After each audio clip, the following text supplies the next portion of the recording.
Buksan ho natin ang ating Bible sa Luke 9:28 hanggang 36. Ito ho ay pahabol na message about doon sa team ho nating Transformer. Pahabol po ito sapagkat next week ay atin pong sisimulan yung pong ating team na ito ho ay The Awakening. Ito ho influensyado ho nung ating seminar doon pong inatenan sa Singapore, yung pong The Awakening. So tayo po'y magkakaroon ng sariling The Awakening sa 2 buwan na ating pong pag-uusapan. Okay? Dito po sa Luke 9:28 hanggang 36, ang sabi po rito, about 8 days after Jesus said this, He took Peter, John, and James with Him and went up onto a mountain to pray. As he was praying, the appearance of his face changed, and his clothes became as bright and as a flash of lightning. 2 men, Moses and Elijah, appeared in glorious splendor, talking with Jesus.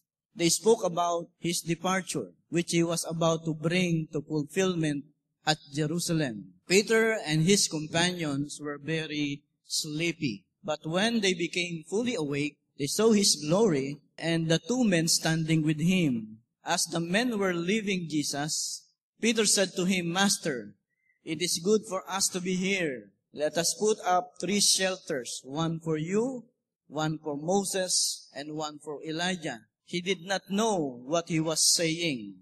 While he was speaking, a cloud appeared and covered them, and they were afraid as they entered the cloud. A voice came from the cloud saying, This is my son, whom I have chosen. Listen to him. When the voice had spoken, they found that Jesus was alone. The disciples kept this to themselves and did not tell anyone at the time what they had seen. Ang atin pong binasa ay yun hong isang pangyayari sa buhay ng Panginoon, yun hong transfiguration ng atin hong Panginoong Kristo. Pag-akyat po nila sa isang bundok ay kasama ho yung pong 3 alagad. At doon ho sa bundok na yon, pag-akyat nila, naranasan ho ng mga alagad ang isang karanasang itetreasure nila sa kanilang buhay. Nakita nila ang pagbabagong anyo ng ating Panginoong Hesus. Na nagliwanag ang ating Panginoong Kristo. Nasilip nila at nakita nila ang kaluwalhatian ni Jesus bilang God. Yung konting kaluwalhatian, yung sample ng kaluwalhatian ng ating Panginoong Kristo bilang Diyos ay nakita po nila. Isang napakagandang karanasan para po doon sa mga alagad. Pero alam niyo ang transfiguration ng ating Panginoon, kung ating pong pag-aaralan, ito po'y endorsement na siya po ay qualified to redeem the world.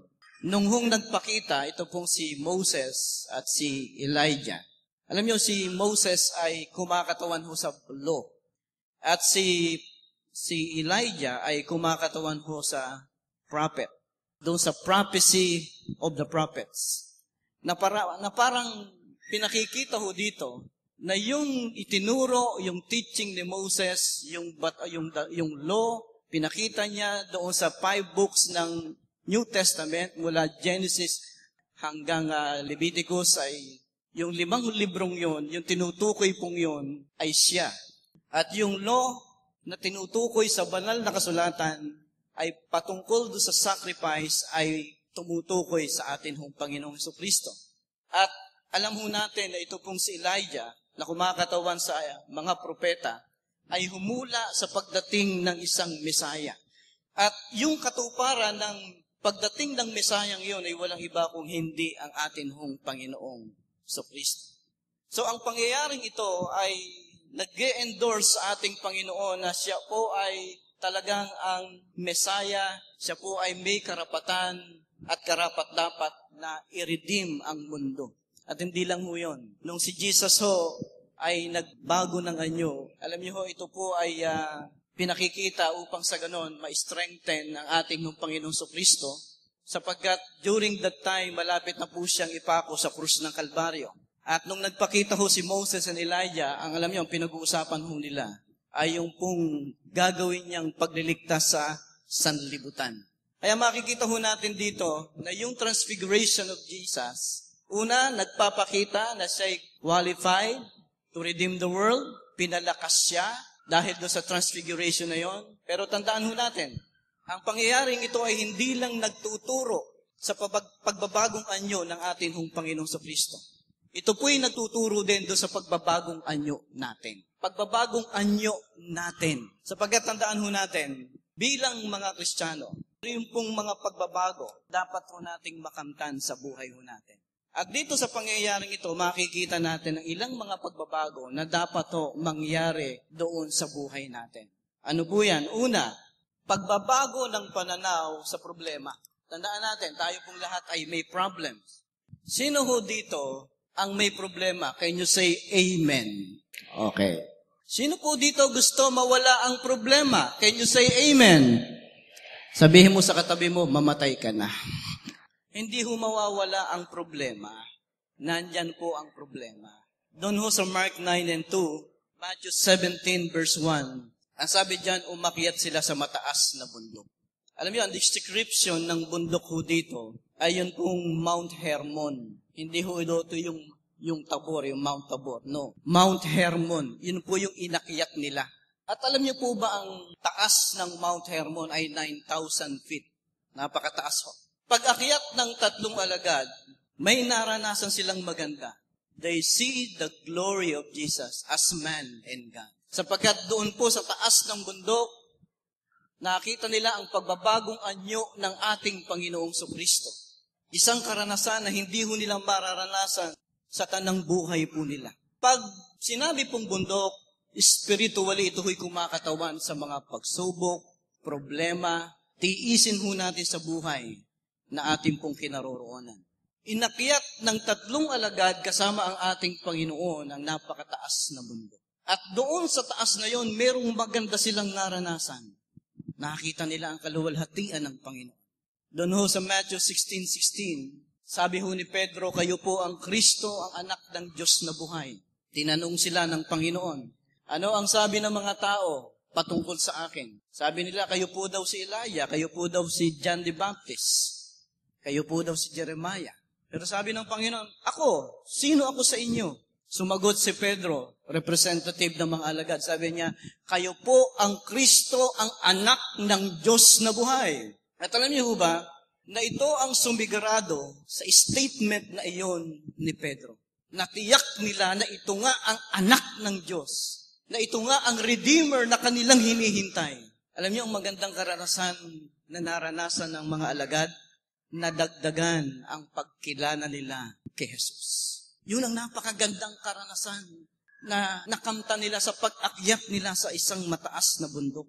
Pag tayo po'y umaakyat sa bundok ng problema, pagsubok, minsan sumusuko agad tayo Dahil siguro sa taas, minsan napapagod tayo, nagre-reklamo na tayo, nagtatanong tayo. Para ka bang si Imelda Papin? Kasi si Imelda Papin may kantang ang pamagat, bakit may mga natawa? Panahon niyo yun, ano? Bakit? Nagtatanong, bakit? Lord, papaano na ang pagmatrikula ko? Bakit, Lord? Papaano ako magkakatrabaho, Lord? Papaano na yung business ko, Lord? Ang tumal ng business ko. Papaano yung pambayad ng kuryente, pambayad ng bahay, Lord? Papaano na yung bukas ko? Na hindi ho natin alam, kung tayo lang ay magpapatuloy ng pag-akyat, may maganda tayong mararanasan doon sa taas ng bundok na yan. At alam niyo, pinakamagandang karanasan na makakamtan natin, we will know Him more. Makikilala mo kung sino ang Diyos mong tunay. Patutunayan ng Panginoong Kristo na siya ang tunay mong Diyos, na hindi kanya iiwan, hindi kanya pababayaan. Alam niyo, may nagsabi ng ganito, to realize the worth of the anchor, we need to feel the storm. Totoo naman ho yun. Yung isang barko, hindi niya mapapatunayan kung yung angkla niya, yung anchor niya ay matibay, matatag, kung hindi siya makakaranas ng isang bagyo. Ganon din tayo. Sa time na merong bagyo, tandaan mo, at hindi naman natin maiiwasan ang bagyo. Dadating at dadating ng time, magkakaproblema ka. Para kang Pilipinas.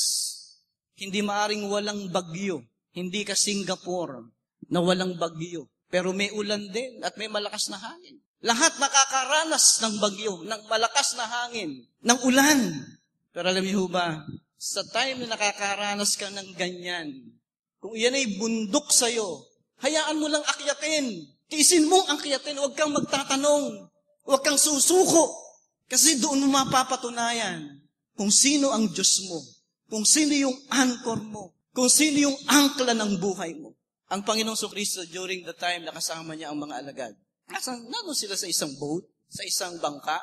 Biglang nagkaroon ng storm. Biglang nagkaroon ng bagyo. Kasama niya ang mga alagad. At alam niyo ba, during that time, meron hong mga bangka na kasabay sila na patawid. Kaya nung nagkaroon ng bagyo, hindi lang sila ang nakaranas ng bagyo. Pati yung mga kasabay nilang bangka, nakaranas din ng bagyo.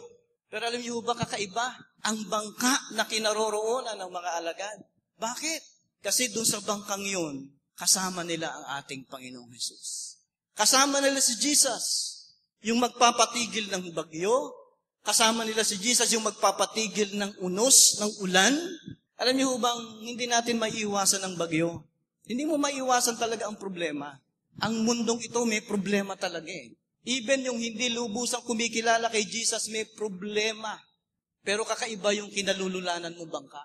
Lahat nakakaranas ng bagyo. Pero doon sa bangka ng isang mananampalataya, nagbigay ng tiwala kay Kristo, nagbigay ng buhay kay Kristo, kakaiba ang bangkang kinalululanan mo sapagkat kasama mo ang ating Panginoong Hesukristo.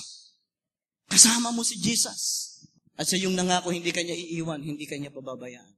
May nagsabi ho ng ganito, God had one son on earth. Meron lang daw siya isang anak dito po sa mundong ito. Siyempre, tayo pa yung mga anak ng Diyos din, nanampalataya. Pero yung tunay na anak niya, bugtong na anak, ito'y walang iba kung hindi ang ating Panginoong Kristo. God had one son on earth without sin. Wala ho daw kasalanan, but never without suffering. Pero never ho daw na hindi nagkaroon ng suffering. Even ang ating Panginoon nagkaroon ng suffering. Pero tandaan ninyo, hindi siya pinabayaan ng kanyang Ama. Kaya nga, siguro dapat ang isang lesson na atin pong matututunan dito, pagbabago ho ng pananaw pagdating doon sa atin pong mga problema. Pagka mayroong problema, ito po yung time na makakaranas ka ng isang magandang karanasan. At ang pinakamagandang karanasan dyan ay walang iba, makikilala mo ng husto ang ating Panginoong Kristo. Pangalawa, pagbabago ng pananaw sa pagiging puspos sa verse 33, ang sabi ho dyan, as the men were leaving Jesus, Peter said to him, Master, it is good for us to be here. Let us put up 3 shelters, one for you, one for Moses, and one for Elijah. He did not know what he was saying. Dito ho, sa verse 33, ang atin hong Panginoong Kristo, nung makita ho nila yung kaluwalhatian ng atin hong Panginoong Kristo, nagbago ho ng anyo. Alam niyo ho bang si Pedro, dahil po dun sa kanyang naranasang yan, lumapit kay Jesus. Lumapit kay Jesus at sabi niya, Panginoon, dito na lang tayo. Magtatayo ako ng 3 kubol. Isa sa inyo, isa kay Elijah, isa kay Moses. Pero tingnan ninyo ang sinabi ho dito. He did not know what he was saying. Ang totoo, hindi niya nalalaman ang kanyang sinasabi. Marami ho, pagka ho, nagkakaroon ng overwhelming na experience with God. Nakaranas ng napakagandang karanasan sa Panginoon. Minsan nawawala sa sarili. Si Pedro, ganun ho ang nangyari. Naging padalos-dalos sa pananalita, naging padalos-dalos sa pagkilos, naging padalos-dalos sa pagpapasya. Mga kapatid, ang bunga ng napakagandang karanasan sa Panginoon o kakaibang karanasan kay Jesus ay pag-iingat sa pananalita, pagkilos, pagpapasya. Ibig sabihin, iniisip niya ay yung iba. Dapat ganyan eh. Pagka ikaw, nakaranas ka ng magandang karanasan sa Panginoon, napuspos ka, binigyan ka ng magandang blessing ng Lord, kumbaga sa medyo high ka spiritually. Alam niyo, ang dapat na bunga niyan, iniintindi mo yung iba. Tinutulungan mo yung iba. Even doon sa pananalita mo, tinitingnan mo, baka dahil doon sa naranasan mo, minamaliit mo na yung iba. Kaya dapat titingnan natin, nakakatulong ba yung pananalita mo o kalooban ba ng Lord yung sinasabi mo dun sa iba. Kasi kalimitan, pagka nakakaranas tayo ng isang napakagandang karanasan kay Lord, ikinukumpara na natin ang sarili natin sa iba. Bakit siya ganun lang? Ako, heto, high spiritual. Halimbawa na nga lang, naisuko mo na mga bisyo mo kay Lord. Naninigarilyo ka dati, naisuko mo ang iyong paninigarilyo. Baka naman ang mga pananalita mo doon sa nandun pa, sa bisyo at naninigarilyo pa, suko mo na yan. Kasi pag di mo sinuko yan, maiimpyerno ka. Careful tayo dapat. Siguro dapat doon sa pananalita natin, i-encourage natin siya. Alam mo, nandyan din ako dati, kaya ng Lord yan, isuko mo lang sa Lord yan, tutulungan ka ng Panginoon na maisuko yan. Hindi ho yung pagka nagsasalita ho tayo na idadaw sila, imbis na ma-lift up sila, na isuko nila yung bisyo nila sa Panginoon. Kasi tandaan mo, naroon ka rin dati. Kaya dapat ang tendency mo, kung nandun ka dati, inaakay mo yung iba na umahon doon sa kanilang kinalalagyan. Iaabot mo yung kamay sa kanila at iaahon mo, tutulungan mo sila sa tulong ng Panginoon. Ikaw ang instrumento na iahon sila doon sa kanilang kinalalagyan, doon sa kanilang bisyo. Nagiging careful ka, tinutulungan mo sila.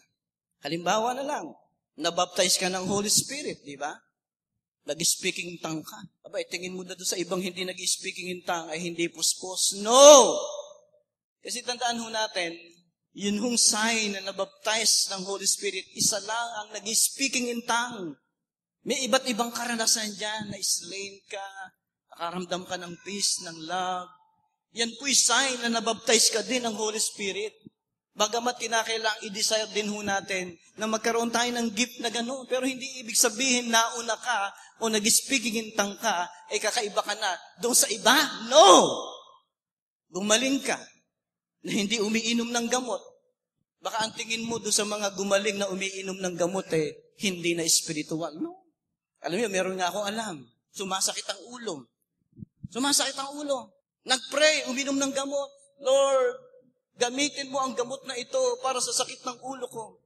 Alam niyo bang pagkatapos niyang uminom ng gamot, nag-pray, nawala ka agad ang sakit ng ulo niya. Nang tingnan niya yung gamot na ininom niya, ang ininom pala niya ay Diatabs. Sakit pala sa tiyan. Pero ang mahalaga ay yung faith. Hindi mahalaga yung instrumento ng pagpapagaling. Ang mahalaga yung faith mo, ang mahalaga ang Diyos na nagpapagaling. Kaya nga tandaan natin, kung ikay nakaranas ng napakagandang karanasan, dapat nagiging careful tayo. Ang bunga ng magandang karanasan sa Panginoon ay humility, pagpapakumbaba, na hindi ang tingin mo doon sa ibang Kristiyano, yung second-class Christian. Tandaan mo yun, tayong lahat anak ng Diyos. Tayo puro first class sa Panginoon. Huwag mong titingnan ng isang Kristiyano na second-class Christian. No! Una-una lang siguro ang paglago, pero darating din siya doon sa time na yun. At dapat inaakay natin siya. Sa verse 33, tingnan mo. Master, it is good for us to be here. Guro, ang mabuti, dumito na po tayo. Talaga hindi alam ni Pedro yung kanyang sinasabi. Sabi niya, Panginoon, dito na lang tayo. Dito na lang tayo, tumira. Talagyan ko kayo na, gagawa ko ng bahay ni Elijah, gagawa ko ng bahay ni Moses, gagawa ko ng bahay ninyo. Dito na lang tayo. Alam mo, hindi ko po alam kung doon muna sila o gusto nilang doon na talaga eh. Pero ang point dito ay ito. Alam mo, pagkaho tayo ay nakararanas ng kapuspusan. Alam mo yung gusto ng Lord, hindi tayo nagiging makasarili. Na dito na tayo. Kung talagang naranasan natin ang glory ni Lord sa bundok, willing tayong bumaba, sumama sa Kanya sa baba, at abutin ang mga nasa ibaba ng bundok. Si Jesus, hindi niya inaccept yun. Bababa at bababa siya. Yung bang willing tayong bumaba, sumama sa Kanya at abutin ang mga tao sa ibaba ng bundok. Minsan nakakalimutan natin na ang bunga dapat ng kapuspusan, magandang karanasan natin kay Lord ay pag-abot sa iba. Tinataas ka ng Panginoon, ginagamit ka ng Lord, pero tandaan mo, kung talagang ginagamit ka ng Lord, ang paggamit ng Lord ay yun hubang you are willing na abutin ang hindi pa nakakakilala kay Kristo. Paglilingkod ang bunga ng kapuspusan ng Panginoon. Ang bunga ng kapuspusan ng Lord, nawawala ang selfishness. Nakikita natin ang pangangailangan ng iba. Marami gustong ma-experience ang God. Pero hindi natin gusto yung bunga of experiencing God. That is loving people. Alam niyo, ang bunga ng maranasan mo ang Diyos ay yung pong maranasan mong magmahal din sa iyong kapwa. Minsan gusto natin yung kapuspusan ng Lord, kumilos ang Diyos sa buhay natin. Pero pag tinuturo naman tayo ng Lord na ang bunga nito ay pagmamahal sa kaluluwa, umabot ang kaluluwa, ayaw natin yun. Pero gusto natin yung magandang karanasan sa atin hong Panginoong Kristo. Tandaan niyo, if you don't see the importance of saving the unsaved, you are not truly experiencing God. Hindi mo talaga naranasan ang Diyos. Doon sa Africa. Alam niyo, napakarami doon nakaranas ng mabuhay na manguli. Patay, nabuhay na manguli. Doon sa Africa, napakaraming himalang nangyayari. Paraming himalang nangyayari doon. Pero alam niyo ba, ayon sa survey, yung mga Kristiyano, na even yung mga nakaranas na mabuhay muli, namatay, tapos nabuhay muli, alam niyo bang marami daw sa kanila ngayon ay bumalik sa dating buhay. Bumalik sa dating buhay. Alam niyo dahilan? Kasi nakalimutan nila na yung maranasan mo yung glory, maranasan mo yung kaluwalhatian ng Panginoon, yung magandang karanasan kay Lord, dapat ang bunga niyan ay pagmamahal doon sa kaluluwa. Umaabot sa kaluluwa na yung experience niya, ginagamit niya doon sa iba. Yung himalang naranasan niya ay encourage niya yung iba na mangyari din sa iba. Yun ang nakalimutan nila. Pangatlo, sabi ho dito sa ating outline, pagbabago ng pananaw sa pagpapatuloy. Alam niyo ba ang transfiguration, ang ibig sabihin niya ay change of appearance that comes within. Change of appearance that comes within. Alam niyo, ang ating Panginoong Kristo, yung pagbabagong nakita ng mga alagad sa Kanya, yun po ay nagmula sa loob palabas. Nagningning siya at talagang napakaliwanag ng ating Panginoong Kristo nung time na yon. Nakita nila ang kaluwalhatian ni Jesus as God and man, yun po'y nagmula sa loob. Ibig sabihin, yung pagiging Diyos niya, lumabas mula sa loob. Mula sa loob, lumabas. At tandaan ho natin, we have our own transfiguration. At ang tawag sa ating transfiguration na yan ay sanctification. Ano ho itong sanctification na ito? The process by which we became more like the Lord Jesus Christ. Ito ho yung proseso na tayo po ay nagiging katulad ng atin hong Panginoong Kristo. Ito po yung goal natin To be more like Christ. Gusto niya habang nagpapatuloy tayo sa pamumuhay bilang Kristiyano, tayo ay nagiging kamukha niya. Yung katabi mo, dapat nagiging kamukha ni Kristo yan. Tingnan mo nga ang mukha ng katabi mo, sinong kamukha? Ha? Si Divine kamukha ni Pastor Pablo. Dapat unti-unti, spiritually, nagiging kamukha ka ng Panginoon. Yun ang goal natin. At yun ang gusto ng Lord na mangyari sa atin hong mga buhay. Alam niyo, ang pagbabago ng Panginoong Yesus ay mula sa loob palabas. Tayo din ganon. Alam niyo bang may nangyari sa atin sa loob? Nung ikay tumanggap kay Kristo bilang Panginoon at sariling tagapagligtas, may mga nangyari sa loob. Binago niya puso mo, binuhay niya yung nandun sa loob mo na mga kaloob spiritually. At maaaring hindi pa lang lumalabas. Dapat yung pagbabago ng puso mo lumalabas, yung mga nandun nakaimbak na spiritual gifts, dapat ma-develop, lumabas. Dapat nagkakaroon tayo ng unti-unting pagbabago. Dapat lumalabas yung pagiging anak ng Diyos mo. Lumalabas dapat na ikaw ay pinagpala ng Diyos sapagkat anak ka ng Diyos. Dapat sa pamumuhay mo sa daigdig na ito, unti-unti lumalabas kung ano ang nandun sa loob bilang isang anak ng Diyos. Kaya nga sabihin mo sa katabi mo, may ilalabas ka. May ibubuga ka. Pakisabi mo nga ng malakas sa katabi mo, ituro mo. Ituro mo ha. Sabay-sabay tayo, ituro mo at sabi mo, may ibubuga ka ha. 1, 2, 3, go! May ibubuga ka. Ibig sabihin talagang may ibubuga ka, may ilalabas ka, anak ka ng Diyos Alam niyo bang ipinakita ni Jesus ang kanyang pamumuhay at paglilingkod? Ang gusto niya matulad tayo doon sa pamumuhay ni Kristo at sa kanyang paglilingkod. Alam niyo ba ang isang palatandaan ng nagpapatuloy na Kristiyano? Ito lang. Pastor, paano ko ba malalaman na ako'y nagpapatuloy bilang Kristiyano? Simple lang. Lumalabas ba kung ano yung nasa loob? Lumalabas ang kabanalan ba?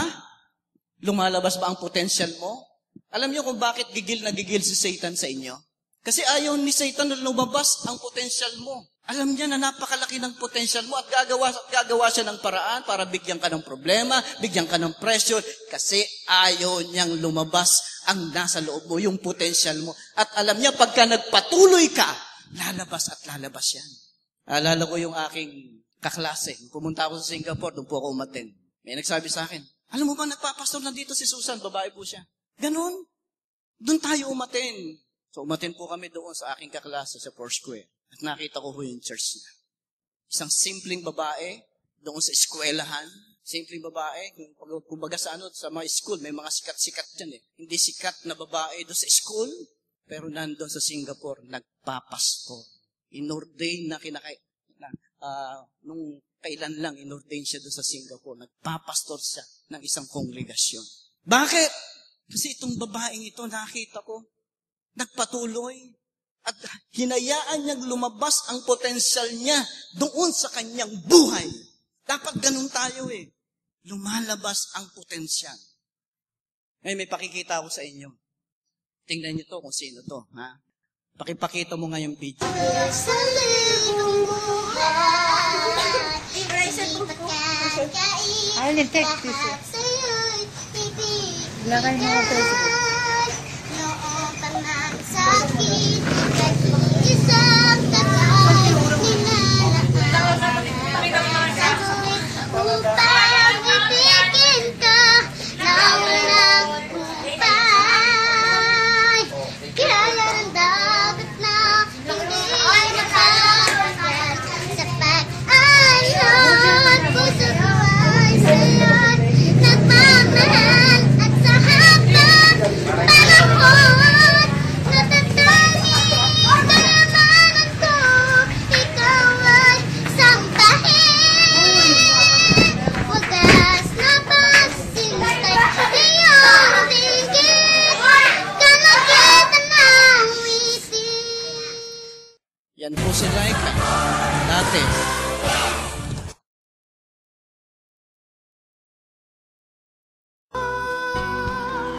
Nalagi nang nakatingin sa mga ulang at bituin. May kutob ako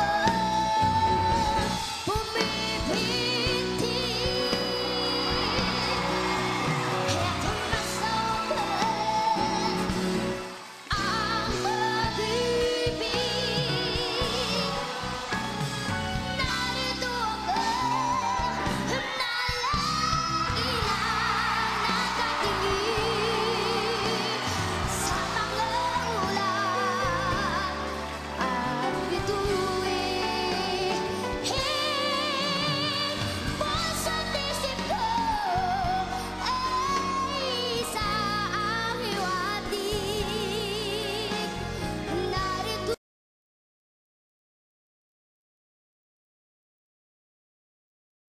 Ewan ko ano, kung hindi kayo maantig sa istorya ng batang ito. Siya po ay namumulot lang ng mga basura. Yung nakita ninyo, na-interview, yung kumuha niyan during the time na siya po ay basurera. Pinag-iipon po siya nung pamilya ng mga bote-bote, mga gano'n, at pinakukuha sa kanya. At binibigyan siya ng pera para kumanta lang during that time. Pero sino po si Laika ngayon? Siya po yung champion ng The Voice Kids. Bakit? Kasi itong Laika may potensyal, may gift, yung singing. At alam nyo nangyari, hindi niya hinayaan na manatili lamang na nasa loob yun. Bata pa lang si Laika, hinayaan niya niyang lumabas yung kaloob niya. At ang maganda pa rito, alam natin na mayroong pong mga tumulong sa kanya. May mga tumulong sa kanya. Ando na kanyang mga magulang at siyempre may nag-encourage sa kanya na lumabas yung kung kanyang kaloob. At heto na siya. Naging champion siya. Sa tuwing titingnan ko ho ang istorya nitong batang ito, nangingilid ang luha ko.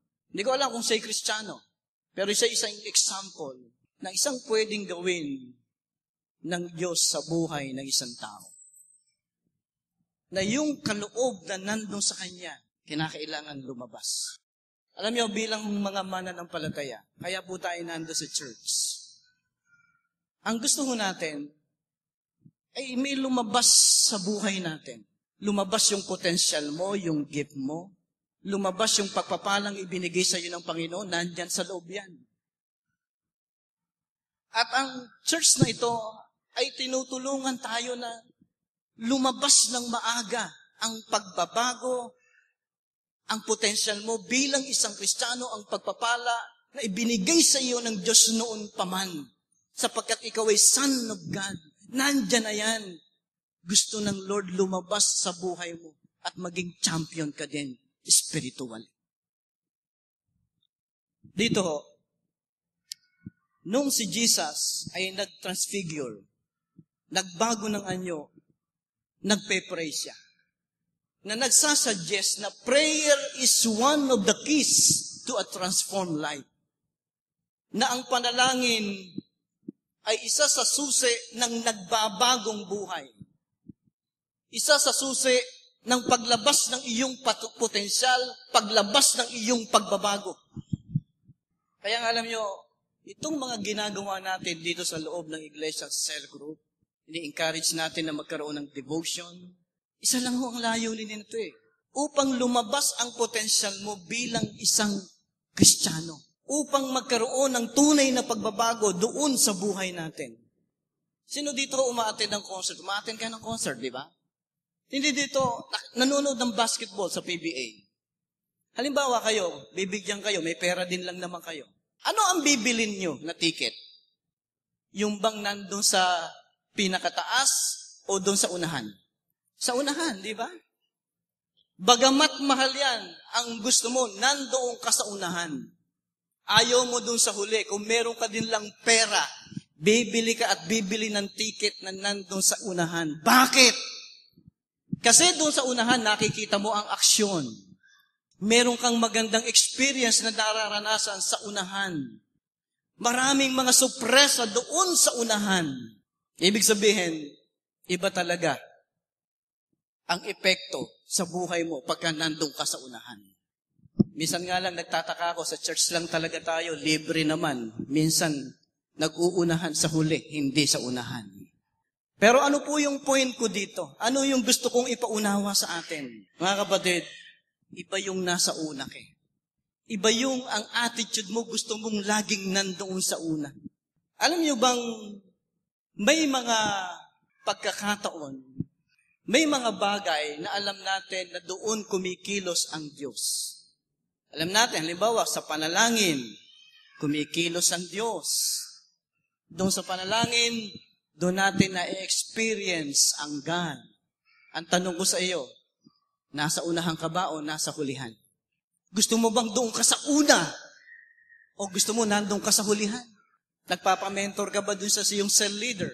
Alam mo na doon sa mentoring, doon sa pag-attend ng cell group, doon mo nararanasan ang kaluwalhatian ng Lord, ang pagbabago sa iyong buhay.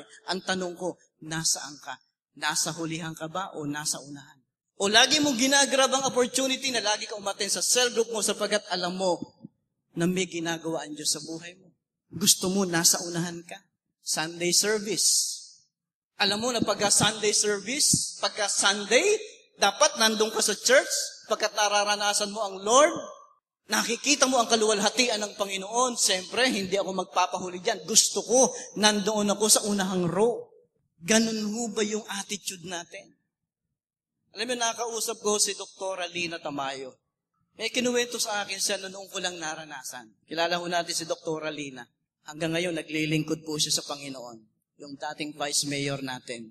During the time pala na nag-aaral siya sa FEU, siya po ay, siyempre, Kristiyano na. Meron siyang ministry sa loob ng church. Nagkaroon ng outing ang student council nila doon sa FEU. Doon sa Talim Island. At dahil tiga Rizal siya, sinasama siya. Pero alam niyo bang hindi siya sumama? Kasi naging priority niya yung Sunday service sapagkat tinamaan yung linggo. Naging priority niya yung paglilingkod niya doon sa church.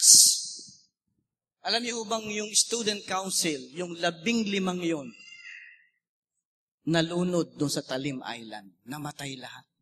At dapat isa daw si Dr. Alina doon, pero hindi siya sumama. Kaya during that time, yung FEU puno ho daw ng mga nakaburol dahil doon sa pangyayaring yan. Pero bakit nahaligtas siya hanggang ngayong naglilingkod siya sa Lord? It is because pagdating sa pagdalo sa church, pagdating sa paglingkod, gusto niya nasa unahang row. Ayaw niyang pahuli. Alam niyo kung bakit hindi lumalabas ang potensyal natin? Kung bakit hindi tayo nababago, hindi tayo ginagamit ng Lord, kung bakit yung pagpapala, napakatagal lumabas sa buhay natin? Yung potensyal mo, kasi lagi kang nasa huli. Wala kang attitude na gusto mong laging nasa una. Gusto mo laging nasa huli. Tayo nga pong lahat ay tumayo and let us pray. God,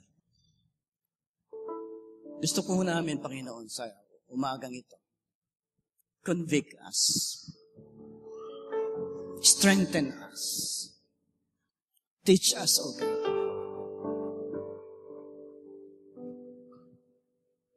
Panginoon, hayaan mo magbago pananaw namin pagdating sa problema. Kung merong nakakaranas ng problema ngayon, nahihirapan na siya sa pag-akyat sa bundok, encourage them, O God, to continue to climb that mountain, O God. Sapagkat, Panginoon, sa taas ng bundok, merong magandang karanasan kami na nag-iintay. Lord, strengthen them na magpatuloy sa pag-akyat sa bundok na yun. Sapagkat may blessing after we climb that mountain.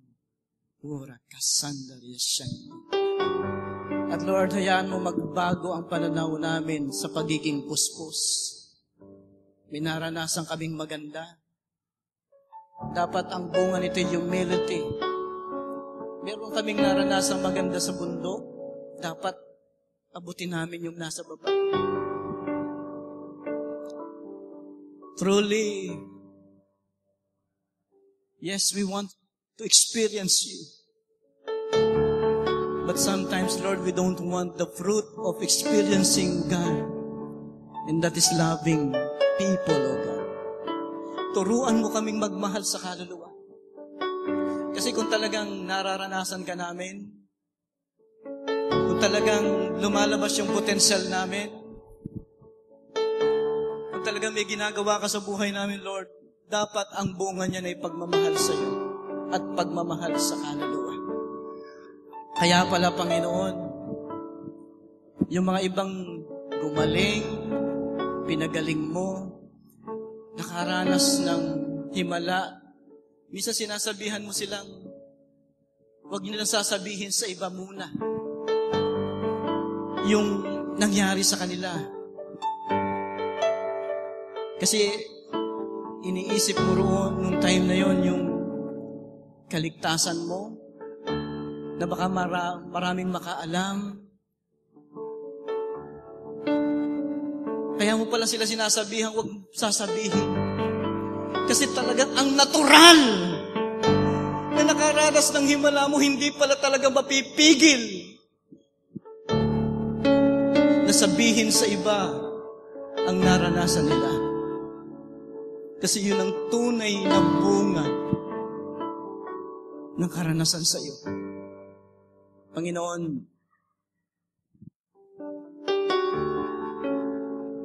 hayaan mong mabago ang pananaw namin sa pagpapatuloy. Kung talaga nagpapatuloy kami sa iyo, lumalabas ang mga nasa loob na potensyal namin. Unti-unti binabago mo kami. Unti-unti lumalabas ang potensyal namin bilang isang Kristiyano. Yung mga gifts na nandoon sa amin, lumalabas to. Yung blessing na nandoon sa amin, lumalabas. Pero Lord, sabihan mo kami. Turuan mo kami. Na minsan kung bakit hindi lumalabas ang mga bagay na ito sa buhay namin ay lagi kaming nasa huli. Wala kaming attitude na gusto namin laging nandun sa una.